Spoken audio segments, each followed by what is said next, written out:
ini kami bersyukur atas anugerah Tuhan yang besar atas setiap kami. Kami membutuhkan perkenanan demi perkenanan turun atas setiap kami. Sehingga apa yang bisa kami lakukan pada hari ini, kami menyadari bukan karena kuat dan gagah kami, bukan karena kecakapan kami, tapi semua karena anugerah kasih karunia Tuhan yang hebat dan luar biasa. Kami boleh menjalani hari ini dengan sukacita.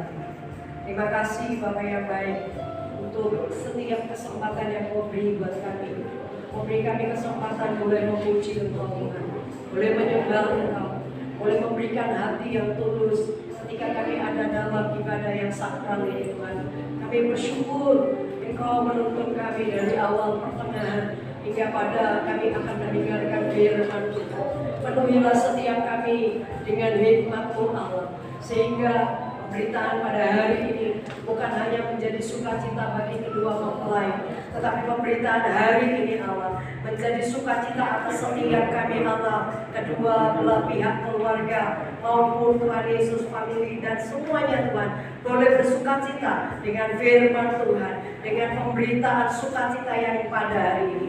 Terima kasih Bapak yang baik. Kami bersyukur atas pengurapan, atas perkenanan, atas kesempatan semua ini. Kami percaya Tuhan Yesus, Engkau melindungi setiap kami.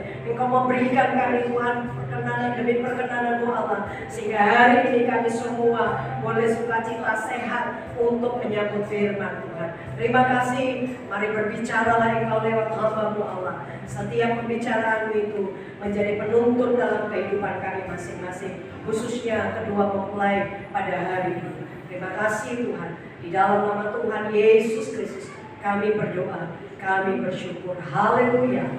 Amin.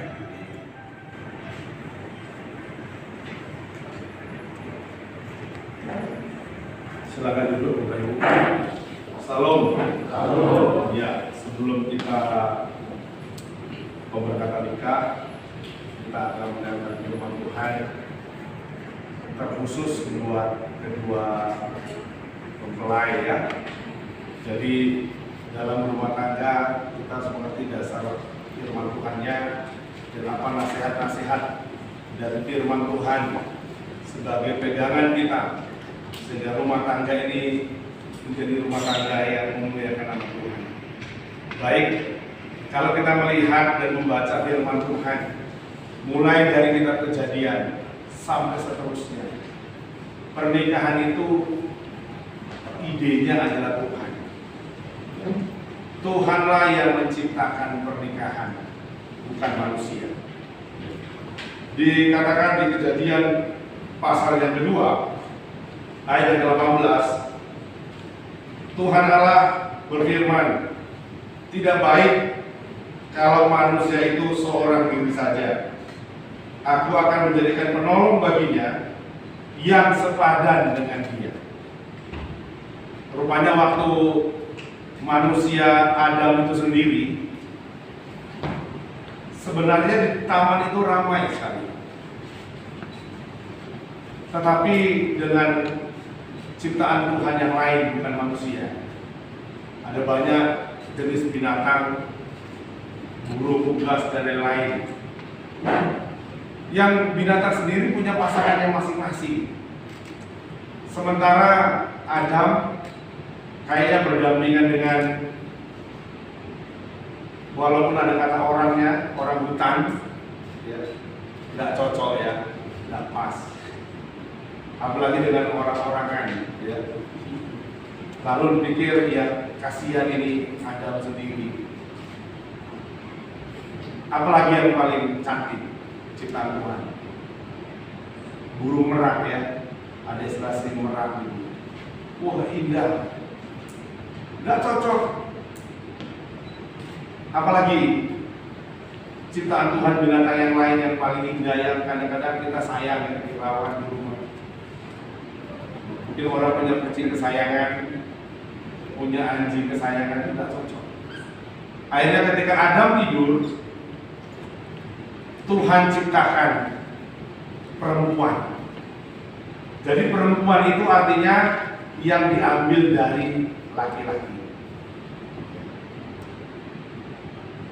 Yang luar biasa kan ketika kita membaca firman Tuhan, wanita itu diambil dari tulang kepala. Betul salah? Betul. Salah ya.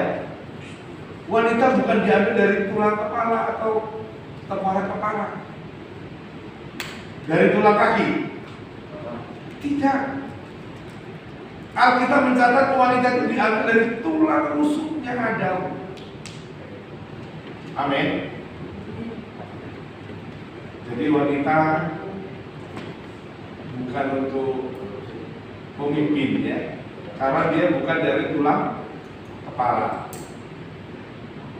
Tapi wanita juga bukan untuk ditendang atau ditekan, dipijat, karena dia bukan dari tulang kaki. Wanita dari tulang kepala, Stefan? Dari tulang rusuk, ya. Tulang rusuk itu telah ditemukan. Tulang rusuk itu sangat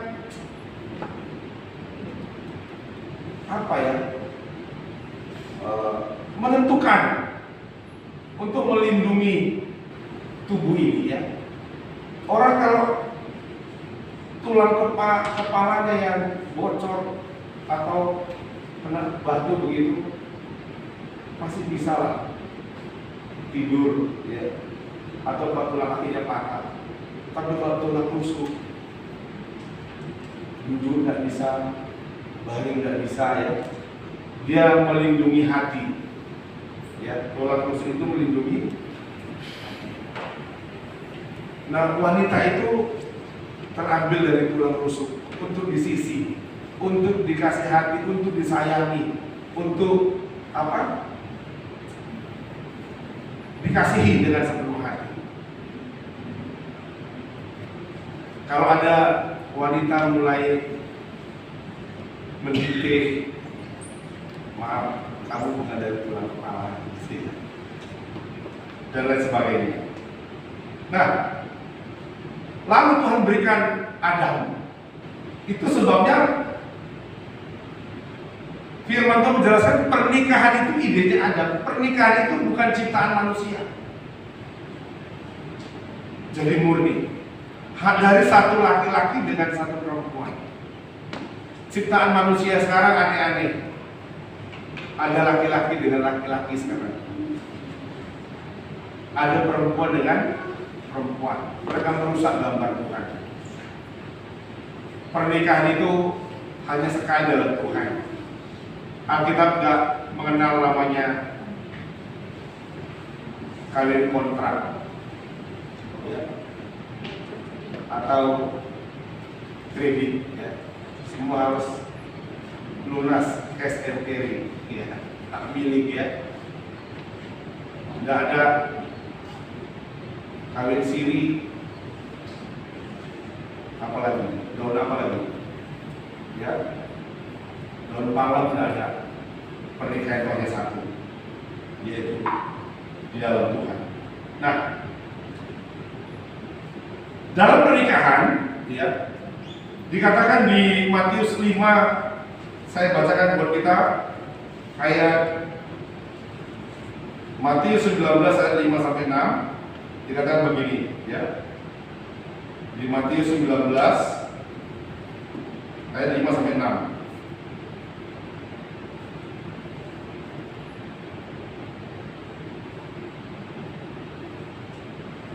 Dan firman-Nya, sebab itu laki-laki akan meninggalkan ayahnya dan ibunya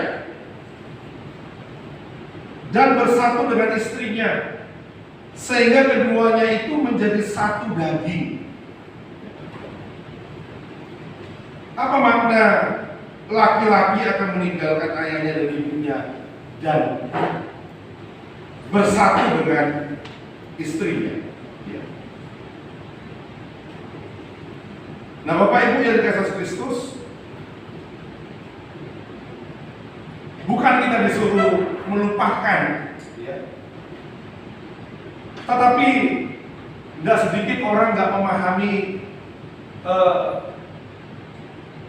penjelasan firman Tuhan yang sebenarnya, sehingga dia tidak mengalami kebahagiaan. Memang baiknya laki-laki dan perempuan yang telah menjadi suami istri, baiknya mereka harus tinggal sendiri. Bukan tidak boleh tinggal dengan orang tua, boleh.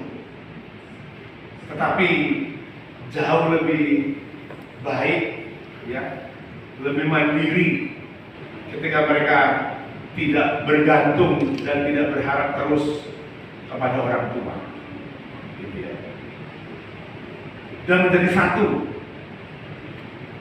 menjadi dua itu lebih mudah dari dua menjadi satu. Saya sih tidak terlalu memegang sebuah seperti pengajaran begitu ya, tetapi dalam prakteknya banyak seperti itu. Seringkali pernikahan itu salahnya bulan madu itu di awal-awal, baru di akhir madunya hilang, tinggal bulan-bulanan ya. Sampai ada yang berkata biasanya pernikahan 1-4 tahun itu agak sedikit babak belur, paling cepat setahun. Karena seringkali di perkenalan awal tidak 100% sifat karakter pasangannya dipahami ya. Ini namanya sekolah kehidupan, tidak ada yang lulus dengan sekolah kehidupan ya. Kalau ada ketidakcocokan di sana sini itu biasa. Saya pernah konseling sebuah keluarga. Kenapa? Pak Pendeta, boleh bercerai tidak? Lu kenapa? Saya udah tidak cocok, Pak. Saya bilang begini, coba cari di dunia ini jutaan pasangan yang cocok, suami istri yang cocok, coba cari. Kalau ketemu, beritahu saya. Saya mau beritahu Bapak Ibu, tidak ada di dunia ini pasangan yang cocok. Ya gimana Pak, yang sudah berapa tahun? Saya tanya, Bapak, usia ini usianya sudah 71 ya Pak. Berarti pernikahannya sudah, wah, saya menikah baru saya. Baru 22 tahun saya menikah. Sampai sekarang ada tidak cocok, ada banyak. Sampai sekarang tiap malam kami berantem masalah AC. Saya tidur kedinginan, istri tidur saya matikan. Dia bangun, saya tidur, dia nyalakan. Kami tidak cocok. Dia mau kamar dingin adem, saya tidak suka dingin adem. Saya dingin biasa saja lah. Ya. Terakhir kadang remote disembunyikan di bantalnya, kadang di bantal saya. Kadang-kadang mau berantem remote tidak ada hilang. Sampai sekarang soal suhu udaranya tidak cocok, makanan itu begitu, tidak cocok. Kami di Sumatera Utara itu ada namanya buah namanya andaliman, ya. Pernah dengar nggak buah andaliman? Dia kalau dimakan agak pedas, getar gitu ya. Dia, semua ya. Dia senang, saya nggak senang sekali sama sekali. Ya. Tapi gimana? Setelah itu saya beritahu dia, tidak ada. Yang ada itu kita saling mencocokkan, betul Bapak Ibu ya. Kita saling merendahkan, kalau yang satu ketinggian turun sedikit, yang rendah naik dikit, gitu ya, ngalah. Kayak orang belanja di pasar ya, kalau mau balik tuh, cocok ya. Nggak ada. Saya tidak cocok dengan, memang tidak ada yang cocok. Yang ada kita dipersatukan, dicocokkan dengan Tuhan. Ya. Saya yakin juga Stefan kemarin ini tidak tahu pasal yang orang makan sama. Itu masih urusan itu. Saya nggak tahu berita itu benar atau tidak. Saya pernah baca artikel kok aneh lucu. Ada orang bercerai hanya karena persoalan tidak cuci kaki waktu tidur.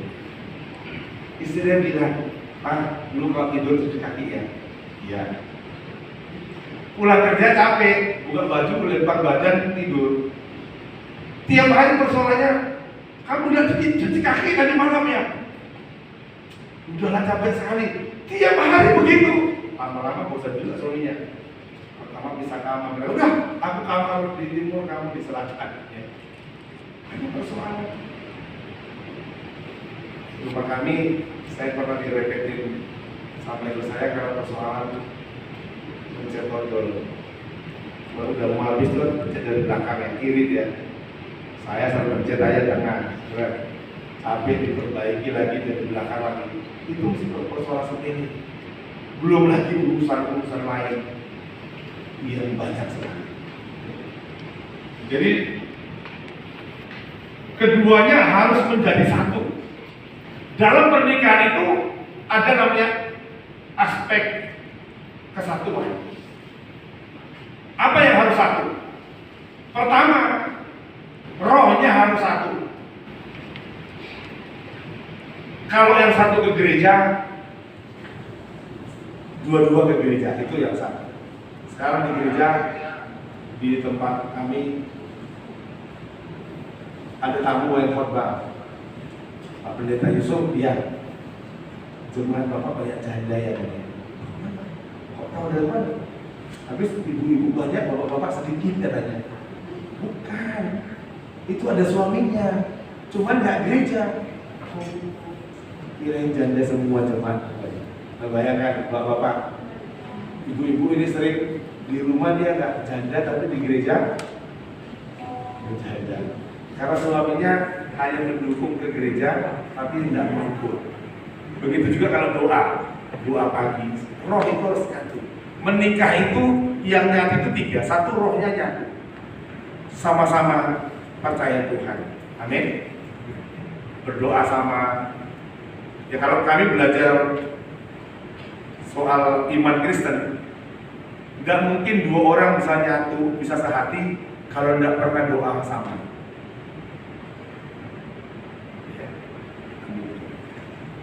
Kedua, apa yang nyatu? Jiwa. Ya. Jiwanya Stefan sama Reni harus satu sekarang. Jiwa itu apa? Di dalam jiwa itu ada tiga lagi. Kemauan, perasaan, dan kehendak. Tadinya seorang pria suka keluar mau pulang ke rumah jam berapa, masih lajang ya, monggo silakan. Tapi udah ada istri udah bisa. Ya. Wah, saya kalau pulang terlalu larut, tidak enak. Jaga perasaan, itu kan jiwa ya. Tidak ada yang rahasia, itu jiwa. Jadi gak hanya mementingkan diri sendiri. Saya bulan lalu saya beli sepeda motor buat anak saya ini. Ini besar-besar begini anak saya ini. Terus kami mau diem-dieman, udah enak, nanti mama marah. Saya tanya, mau beli warna ini? Oh jangan, tidak setuju aku. Sepeda motor apa? Laki. Tidak mau. Kenapa? Nanti kalian aja yang pakai, aku gak bisa. Gimana nih? Mama tidak setuju. Maunya mama pameti supaya mama juga bisa pakai. Ya udah, namanya satu jiwa, perasaan, pikiran. Mau beli apa pun begitu, mau warna apa, diskusi dulu. Nanti kalau asal, ya saya senang bikin dalam paper warnanya ini, nanti udah dipasang, kali dulu. Jadi perlu. Baru yang ketiga apa? Satu tubuh. Keduanya menjadi satu. Adam dan Hawa berkata keduanya satu dan keduanya telanjang dan tidak malu. Itulah pasangan suami istri. Satu roh, satu jiwa, satu tubuh. Menjadi satu. Ya. Lalu Tuhan berkati mereka dan Tuhan berkata kepada mereka, beranak cuculah, penuhilah bumi. Itu berkat dalam pernikahan. Tapi Stefan, bumi sudah penuh. Bagaimana nih? Dulu waktu Adam dan Hawa kan bumi masih kosong. Sekarang bumi sudah penuh. Ya, cuman maksudnya kalau orang dulu kan anaknya 8, 10, ya, 15. Serius? Apa ya? Dan guru bahasa Jawanya apa ya? Bibi ya. Adiknya bapak saya kandung. Adiknya bapak saya kandung. Sampai hari ini masih hidup. Sampai hari ini masih hidup. Mungkin sudah 90 tahun. 98 tahun. Anaknya 15, Pak. Itu nggak dihitung yang meninggal ya. Ini saya cerita yang hidup aja dia 15. Ya, waktu itu guru saya belum tahu kalau bumi sudah penuh. Ya, pemerintah ya 1-2 anak oke lah ya. Oke, intinya kita berdoa supaya pernikahan ini juga diberkati Tuhan dengan keturunan. Ya, kira-kira seperti itu. Lalu, ya, dikatakan lagi apa yang dipersatukan Tuhan tidak boleh diceraikan oleh manusia, ya, tidak boleh. Apa yang dipersatukan Tuhan tidak boleh diceraikan oleh manusia. Kalau saya balik, yang boleh menceraikan hanya Tuhan. Nah, kira-kira seperti itu. Amin ya. Yang boleh menceraikan hanya Tuhan. Yaitu kematian. Ya, tidak boleh. Nah ini, saya akan bacakan lagi, ya, di Matius pasal yang ke-6. Demikianlah mereka bukan lagi dua, melainkan satu. Karena itu, apa yang dipersatukan Allah tidak boleh diceraikan manusia, ya, tidak boleh. Ya. Nah ini yang menjadi satu nasihat buat kita. Satu lagi dikatakan di Meliaki, kenapa tidak boleh diceraikan? Karena yang menjadi saksi pernikahan itu adalah Tuhan. Tuhanlah yang menjadi saksi di antara kamu. Kalaupun tadi yang ditandatangani ada keluarga dari Stefan, ya, ada keluarga dari Reni, ini saksi hanya di hadapan manusia. Amin ya. Saksi mungkin di hadapan hukum positif kita. Tapi saksi yang tidak boleh diabaikan, ya, yang tidak boleh tidak itu, yaitu saksi yang adalah Tuhan sendiri saksinya, ya. Tuhan sendiri. Saya akan bacakan sebagai ayat penutup buat kita, ya. Di Maliaki, ya. Maliaki pasal yang kedua, ya. Di ayat yang ke-16 dikatakan begini. Sebab aku membenci perceraian, firman Tuhan Allah Israel. Juga orang yang menutupi pakaiannya dengan kekerasan, firman Tuhan semesta alam. Maka jagalah dirimu dan janganlah berkhianat, kata firman Tuhan. Ya, itu. Tuhan membenci perceraian. Dan Tuhan itu menjadi saksi dalam sebuah pernikahan. Di hari ini, di sore hari yang penuh keberkatan ini, khususnya buat Stefan dan Reni, ya. Tuhan yang mempertemukan kalian, ya. Tuhan yang mempersatukan kita, ya. Seperti Undang-Undang Pernikahan nomor 1 tahun 74, bahwa laki-laki dan perempuan disatukan oleh Tuhan dan hanya diceraikan oleh manusia. Nah, sebab itu mari hari ini apa yang kalian terima, yaitu berkat pernikahan kudus, mari kita hormati karena ini berkat Tuhan, ya. Kita tidak pernah tahu, ya, di dunia ini dulu orang tidak pernah tahu awalnya kapan kita meninggal, kita nggak pernah tahu, tapi pasti kapan kita ketemu jodoh siapa awalnya kita nggak tahu, tapi semua Tuhan yang tentukan, ya. Nah, kalau hari ini Senin 24 Mei 2021 Tuhan mempersatukan Stefan dengan Reni, itu adalah berkat Tuhan yang khusus buat kalian berdua, ya. Satu, mari berkat Tuhan ini, kepercayaan Tuhan ini, Tuhan itu kita pegang, ya. Karena sekali lagi Tuhan yang menjadi saksi, dialah yang memberkati pernikahan kudus ini, ya.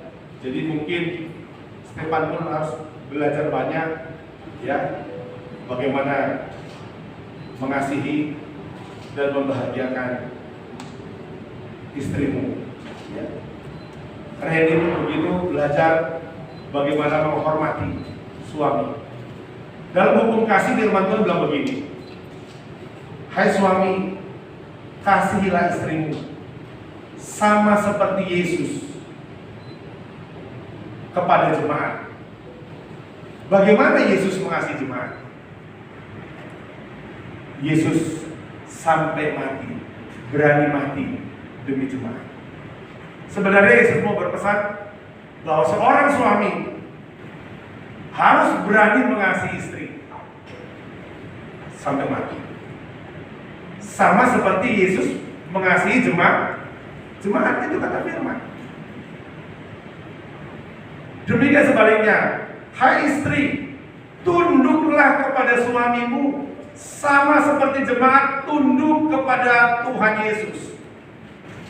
Jadi buat istri-istri, buat ibu-ibu, bagaimana kita tunduk kepada suami? Tunduk sebagaimana jemaat tunduk kepada Tuhan. Seperti itu sebenarnya. Hubungannya seperti Tuhan dengan jemaat. Nah, sebab itu kita berharap hari ini bukan hanya saja tambah satu pernikahan, satu anggota keluarga biasa, tapi saya sendiri berdoa supaya hari ini tambah satu rumah tangga baru, keluarga yang menyenangkan hati Tuhan, keluarga yang memuliakan Tuhan, ya. Karena kalau dihitung per hari itu yang menikah berapa banyak sekali. Tetapi berapa banyak keluarga yang memuliakan Tuhan? Ini yang menjadi PR. Sama kayak orang banyak melahirkan anak, ya, anak 2, 3, 10. Saya bertanya, berapa banyak anak-anak yang kita lahirkan betul-betul menjadi anak-anak Tuhan, anak-anak yang memuliakan Tuhan. Ini yang menjadi kerinduan Tuhan. Ini yang menjadi kerinduan kita. Doa dan harapan kemanapun nanti keluarga baru ini diutus Tuhan, kalian jadi berkat, ya. Minimal jadi berkat buat diri kalian, jadi berkat di mana kalian beribadah, jadi berkat buat keluarga, jadi keluarga yang memuliakan Tuhan. Demikian firman Tuhan yang saya sampaikan. Tuhan Yesus berkati. Kita akan teruskan dengan mendengarkan didikan dan pemberkatan. Sebelumnya kita akan berdoa untuk firman Tuhan.